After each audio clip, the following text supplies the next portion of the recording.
दोस्तों राजस्थान की बम्पर भर्ती निकल कर आ चुकी है, जो कि Rajasthan police constable requirement 2025 apply online form for 9,617 post, जो कि 9,617 पोस्ट पर आधारित है। दोस्तों पोस्ट डेट अपडेट है इसमें 9 अप्रैल 2025 8:14 पर। Department of police Rajasthan has realized the advertisement of Rajasthan Police Constable Requirement 2025. Those candidates are interested with vacancy can apply form online 28/4/2025 से 17/5/2025। दोस्तों 28 तारीख से 28 अप्रैल से इसमें जो है फॉर्म अप्लाई होना शुरू हो जाएगा। जो इंटरेस्टेड हैं वो भर सकते हैं। 17 तारीख इसमें लास्ट डेट है। दोस्तों लास्ट डेट के पहले ही आपको भर देना है, ताकि कोई भी मान लीजिए इंटरनेट की कुछ भी इशू आए तो आपका कोई भी प्रॉब्लम ना हो। डेट इम्पॉर्टेंट डेट है दोस्तों। एप्लीकेशन बीइंग देखिए 28/4 वही है दोस्तों। जर्नल OBC EWS 600 रुपये, SC ST की 400 रुपये। Pay by exam fees through can cash at Rajasthan Mitra of pay. दोस्तों एज का जो है फॉर ऑल अदर पोस्ट, मतलब ऑल अदर पोस्ट में मिनिमम जो एज है 1/1/2008 है। मैक्सिमम एज है मेल का 2/1/2002 और मैक्सिमम एज फीमेल का है 2/1/1997।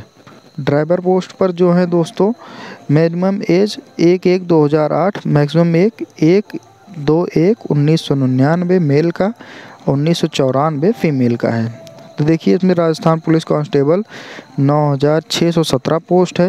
Rajasthan CET 10+2 level exam passed. दोस्तों आपको 12वीं पास होंगे तभी आपको फॉर्म अप्लाई हो सकता है, क्योंकि बिना फॉर्म 12वीं पास किए आप फॉर्म नहीं भर सकते हैं इसमें। मेल की जो हाइट है दोस्तों 168 सेंटीमीटर यानी कि 5 फुट 6 इंच। फीमेल की है 152 सेंटीमीटर यानी कि 4 foot 11 inch. Male 5 kilometre 25 minute में, फीमेल 5 किलोमीटर 35 मिनट में। इनको इतनी देर की रनिंग करनी है। उसके बाद दोस्तों आप नोटिफिकेशन डायरेक्ट डाउनलोड करते हैं, उसमें भी कई सारी, बहरहाल जितनी जानकारी है मैं आपको इसमें दिया हूँ। इतनी ही इससे ज़्यादा जानकारी उसमें होती है ये मैं मानता हूँ, लेकिन ये है कि कुछ जानकारियाँ जो है इसमें भी हैं और उसमें भी होगी। अभी चलते हैं देखते हैं क्या क्या है इसमें। आवेदकों को सलाह दी जाती है कि ऑनलाइन आवेदन की अंतिम दिनांक का इंतज़ार बिना करे समय सीमा में ऑनलाइन आवेदन करें।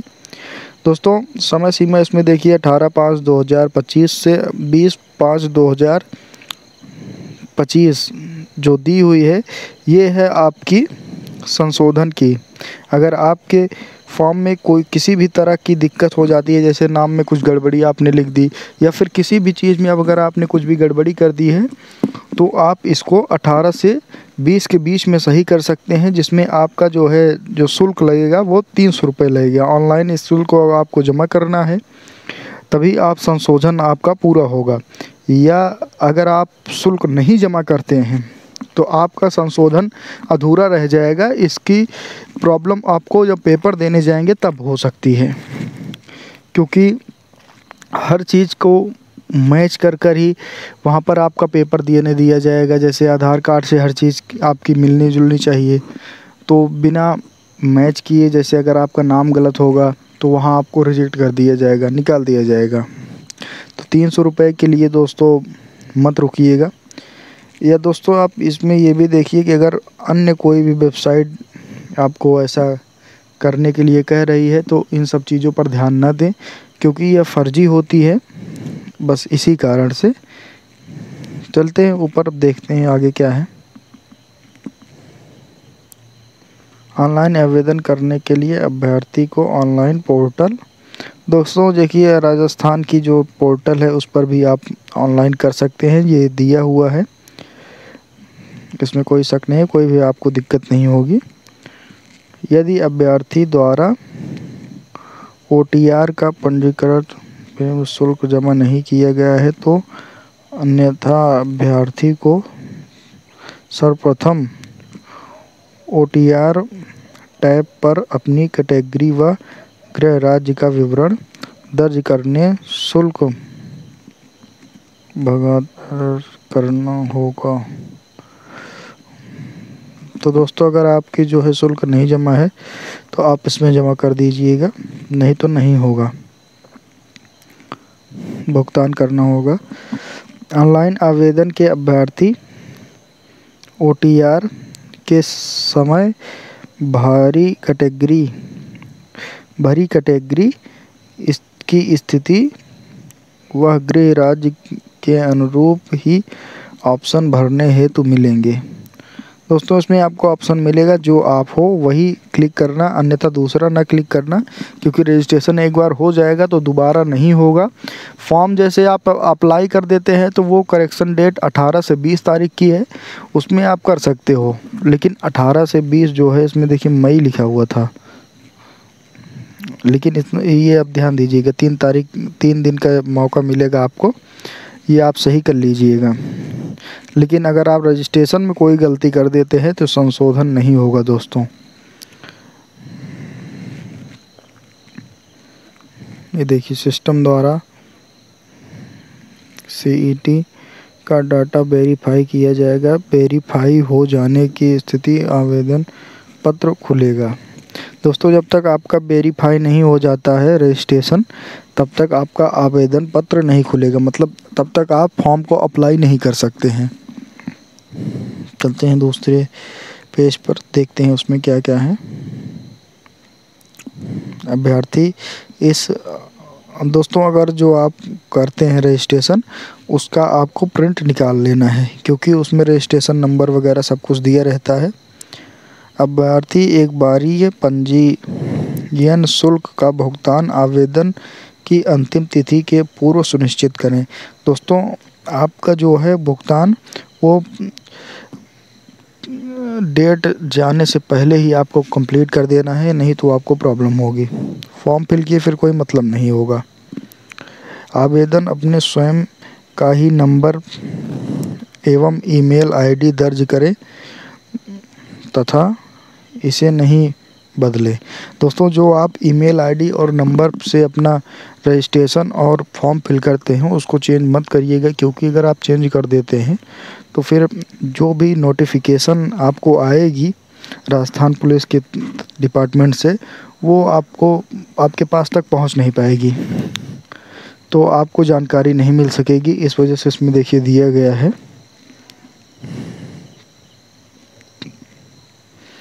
महत्वपूर्ण सूचनाएं आवेदन में दर्ज मोबाइल नंबर ईमेल ID पर ही भेजी जाती है। देखिए दोस्तों इसमें लिखा हुआ है कि जो भी सूचनाएं होंगी मोबाइल नंबर या फिर ईमेल ID पर भेजी जाएगी। आवेदन को ऑनलाइन दोस्तों इसमें देखिए आवेदन को ऑनलाइन करने पश्चात ऑनलाइन आवेदन का क्रमांक अवश्य रूप से प्राप्त होगा।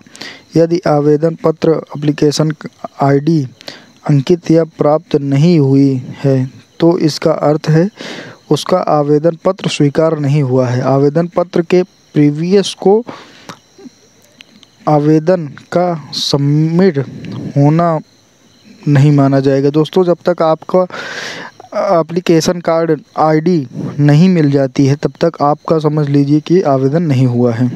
अभ्यर्थियों द्वारा निर्धारित तिथि तक ऑनलाइन आवेदन करना अनिवार्य होगा। किसी भी परिस्थिति में ऑफलाइन आवेदन स्वीकार नहीं किया जाएगा। दोस्तों किसी भी परिस्थिति में इसमें ऑफलाइन आवेदन स्वीकार नहीं किया जाएगा का मतलब ये है कि क्योंकि आवेदन जो है सिर्फ ऑनलाइन होगा, ऑफलाइन होगा ही नहीं, आप ये ध्यान दीजिए। ऑनलाइन आवेदन करने से पूर्व आवेदक से अपेक्षा की जाती है कि राजस्थान पुलिस अधीनस्थ सेवा नियम 1989 प्रस्तुत विज्ञापन ऑनलाइन आवेदन करने हेतु परीक्षा शुल्क जमा करने संबंधित दिशा निर्देश। दोस्तों ये सब वही जानकारियाँ हैं। आवेदकों की सुविधा के लिए राज्य के समस्त ई मित्र को सुविधा केंद्र की सूची वेबसाइट। दोस्तों अगर जैसे आपको किसी भी जैसे सरकारी रिजल्ट से आपका किसी कारण से हो सकता है फॉर्म फिल ना हो, वैसे तो सबका ही होता है, अगर नहीं होता है तो आप उससे कर सकते हैं। ऑफिशियल वेबसाइट है राजस्थान पुलिस की। समस्या सामान्य वर्ग, क्रिमिलेटर श्रेणी के पिछड़ा वर्ग, अति पिछड़ा वर्ग, राजस्थान से बाहर आवेदकों के हेतु 600 रुपये देना होगा। राजस्थान के नॉन क्रिमिलेयर श्रेणी के पिछड़ा वर्ग, अति पिछड़ा वर्ग, आर्थिक रूप से कमजोर वर्ग, अनुसूचित जाति, अनुसूचित जनजाति, CSP शहरी को 400 रुपये देना होगा सिर्फ। दोस्तों इसमें 200 रुपये की छूट उन लोगों के लिए है जो कि अनुसूचित जाति से हैं, अनुसूचित जनजाति वाले हैं, SC ST वाले, इन लोगों को। CET सीनियर सेकेंडरी लेवल परीक्षा के ऑनलाइन आवेदन करने के दौरान एक बार पंजीकरण प्रणाली लागू होने के कारण भर्ती है तो रिक्त पद। दोस्तों भर्ती में जो पद है RAC, MBC, इंटेलिजेंस कांस्टेबल, सामान्य, चालक, बैंड। चालक का मतलब है दोस्तों ड्राइवर, सामान्य का मतलब है जो भी सामान्य सिपाही होते हैं उन लोगों का। के रिक्त पद का विवरण परिष्ठित और दोस्तों उसमें शायद दिया होगा ऑप्शन कि आप किस पद के लिए आपको चुनना है, तो आप उस पर ध्यान दीजिएगा क्योंकि इन छोटी छोटी चीज़ों को ध्यान देना अति आवश्यक है। देखिए महिलाओं के लिए विज्ञापित रिक्तियों में महिला अभ्यर्थियों को 33% आरक्षण, 36 हॉरिजॉन्टल मतलब रूप में प्रवर्ग अनुसार है। महिलाओं का आरक्षण उस संबंधित प्रवर्ग जिसके रूप संयोजित। दोस्तों 33% आरक्षण महिलाओं को भी इसमें दिया जा रहा है। 18 पेज का है दोस्तों, लेकिन जो जो इम्पोर्टेंट है वो मैं आपको बता रहा हूँ इसमें, क्योंकि बाकी सारी जो हैं बिना इम्पोर्टेंट वाली बात वो समझे कोई मतलब नहीं है। देखिए दोस्तों इसमें जो आपकी शिक्षा कितनी होनी चाहिए, मान्यता प्राप्त स्कूल से शिक्षा बोर्ड के सीनियर सेकेंडरी या 12वीं कक्षा या समकक्ष परीक्षा उत्तीर्ण। दोस्तों साफ साफ है कि 12वीं कक्षा अगर आपने पास किया है तो आप इस फॉर्म को अप्लाई कर सकते हैं। आयु सीमा देखिए, राजस्थान पुलिस अधीनस्थ क्या है, अधीनस्थ सेवा नियम 1989 के 11 के अनुसार आयु में सभी आवेदकों को 1 वर्ष का शिथिलन प्रदान किया गया है। यथा आयु का गणन 1 जनवरी 2026 को आधार मानकर नियमानुसार की जाएगी। चलिए ये भी सही है दोस्तों। कांस्टेबल सामान्य बैंड आवेदकों के लिए वर्ग कैटेगरी सामान्य जो है वो दोस्तों निम्न तिथि के बाद जन्म का नहीं होगा। मतलब दोस्तों 1/1/2008 के बाद अगर आपका जन्म हुआ तब आपका नहीं होगा। इसमें भी 1/1/2008 मतलब तीनों में चारों में मेरे ख्याल से 1/1/2008 है। और महिलाओं का थोड़ा चेंज दोस्तों, जो सामान्य कैटेगरी से हैं उनका 2/1/2002 है। और ये दोस्तों थोड़ा सा अलग है मेरे ख्याल से। हाँ देखिए, निम्न तिथि के पूर्व का जन्म नहीं होगा। अधिकतम आयु तिथि दोस्तों ये दोनों अलग अलग दिया हुआ है। तो ये जो है अलग है, इसके कारण आपको ध्यान देना होगा। इसमें कुछ साल की छूटें भी दी गई हैं शायद, तो इस वजह से जो है ऐसा हो रहा है। कांस्टेबल चालक आवेदकों के लिए जो है दोस्तों वर्ग कैटेगरी निम्न तिथि के बाद जो दोस्तों कांस्टेबल और सामान्य बैंड आवेदकों के लिए ये ऊपर वाला है। 1/1/2008 2008 के बाद जिसका जन्म हुआ है 1/1 उनका नहीं होगा। अब आगे चलते हैं, देखते हैं कांस्टेबल चालक आवेदकों के लिए क्या दिया गया है। इसमें वही सेम है दोस्तों दोनों में।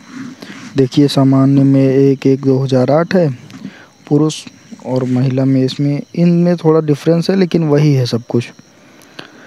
देखिए दोस्तों जो हाइट वाइट मैंने आपको पहले ही बता दिया था वीडियो के शुरुआत में ही, वही इसमें फिर से दिया हुआ है। 168 सेंटीमीटर पुरुष, 152 सेंटीमीटर महिलाएं। 5 सेंटीमीटर आपका सीना फुलाने पर फूलना चाहिए। 81 सेंटीमीटर बिना फुलाए होना चाहिए। फुलाने के बाद 86 सेंटीमीटर होना चाहिए। वज़न का कोई लागू नहीं है दोस्तों पुरुष वाले में, लेकिन महिलाओं का है 47.5 किलोग्राम से कम नहीं होना चाहिए इनका। और दोस्तों देखिए 12 ज़िले के शहरी दोस्तों जो इस ज़िले के हैं उनके लिए थोड़ा सा अलग दिया गया है। 160 ही सेंटीमीटर है पुरुष का, महिलाओं का जो है 145 सेंटीमीटर न्यूनतम ऊंचाई जो है वो दी हुई है। 43 किलोग्राम इसमें जो है महिलाओं का वो होना चाहिए, वेट होना चाहिए, मतलब कितने उनकी वेट है बिना फुलाए। इसमें भी दोस्तों वही 5 सेंटीमीटर है, लेकिन उसमें 85 है, इसमें 80 से कम ही है। ऊपर स्क्रॉल करते हैं दोस्तों। दोस्तों जानी मानी जानकारियां हैं वही मैं आपको दे रहा हूं, जो कि आपको जानना अति आवश्यक है। बाकी सारी जानकारियों का कोई बहुत लाभ नहीं है। देखिए दोस्तों इसमें OMR बेस्ड पर आपका पेपर होगा। कांस्टेबल सामान्य कांस्टेबल चालक का 150 जो है अंक का, शायद हाँ अंक का होगा पेपर। और ये देखिए विशेष होमगार्ड, पुलिस अधीक्षक, डिप्लोमा अधिकारी 170 अंक का योग है दोस्तों। जो कांस्टेबल हैं उनका 170 अंक का है, और जो कांस्टेबल चालक है 180 अंक का है। कांस्टेबल बैंड वालों का सिर्फ 30 अंक का है। दक्षत पेपर इनका होगा, बाकी इनका OMR बेस्ड वाला नहीं होगा, वो सिर्फ 30 अंक का ही है। ये देखिए दोस्तों इसमें सब कुछ दिया हुआ है। लिखित परीक्षा का प्रश्न पत्र 150 अंक का होगा, जिसमें वस्तुनिष्ठ प्रकार के 150 प्रश्न होंगे तथा समय दिन 2 घंटा होगी। दोस्तों 2 घंटे का समय आपको दिया जाएगा। प्रत्येक प्रश्न का सही उत्तर देने पर 1 अंक दिया होगा, 1 अंक दिया जाएगा दोस्तों अगर आपका सही उत्तर हुआ तो। इसमें देखते हैं कि विषय क्या क्या दिया हुआ है। विवेचना, तर्कक योग्यता तथा सामान्य गणित एवं कंप्यूटर का सामान्य ज्ञान, जो कि 60 प्रश्न 60 अंक के दिए जाएंगे। सामान्य ज्ञान, सामान्य विज्ञान, सामाजिक विज्ञान एवं समसामयिक विषयों तथा महिलाओं एवं बच्चों के अधिकारों पूरा 45 नंबर का 45 अंक का दिया जाएगा। राजस्थान के इतिहास, संस्कृत, कला, भूगोल, राजनीतिक और आर्थिक स्थिति इत्यादि 45। दोस्तों 45 का दोनों है, मतलब कि अंक भी आपको 45 मिलेगा और आपको क्वेश्चन भी 45 ही मिलेगा। पूरा 150 का दिया गया है दोस्तों। 150 क्वेश्चन आएंगे, 2 घंटे का समय आपको लगातार दिया जाएगा। बिल्कुल इसमें आपको परेशान होने वाली कोई भी बात नहीं है। लिखित परीक्षा के प्रश्न पत्र उत्तीर्ण होने के लिए सामान्य, आर्थिक रूप से कमजोर, पिछड़ा वर्ग व अति पिछड़ा वर्ग अभ्यर्थियों को कुल 40% प्राप्तांक, अनुसूचित जनजाति, अनुसूचित जाति वर्ग अभ्यर्थियों को कुल 36% प्राप्तांक समग्र रूप से लाना अनिवार्य है। दोस्तों जो है 40% और 36% लाना अनिवार्य है। लिखित परीक्षा OMR शीट, मतलब OMR पे ही आपकी परीक्षा जो है वो होगी। ये तो आप समझ ही गए होंगे दोस्तों। ये देखिए, पदनाम पुरुष, महिला, भूतपूर्व सैनिक। दोस्तों 5 मिनट में जो है 25 किलोमीटर दौड़ना है पुरुष को, महिला को 35 किलोमीटर, भूतपूर्व सैनिक को 30 मिनट में जो है दौड़ना है 5 किलोमीटर, महिला को 35 मिनट में 5 किलोमीटर, 30 मिनट में इन लोगों को भी दौड़ना है, अनुसूचित जाति, अनुसूचित जनजाति वालों को भी। आरक्षण का फ़ायदा दोस्तों दिख रहा है क्योंकि जो SC ST वाले हैं उनको काफ़ी सारे जो है वो दिया गया है।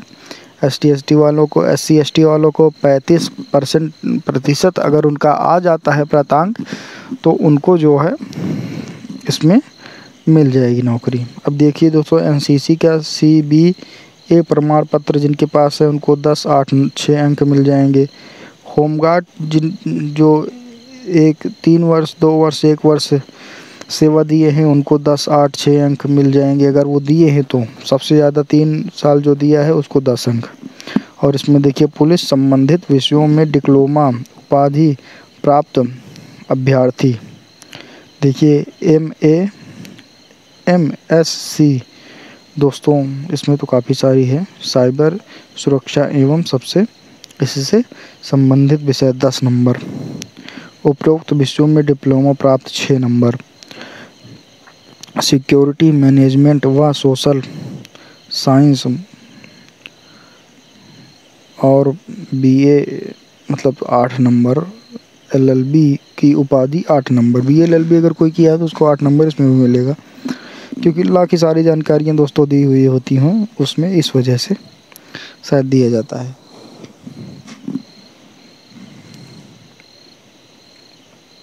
दोस्तों आपको आँख से जो है कमज़ोर नहीं होना है इसमें, क्योंकि इसमें मैंने पढ़ा था उसमें लिखा हुआ था साफ साफ कि आपकी आँखें जो है वो अच्छी तरह से काम करनी चाहिए।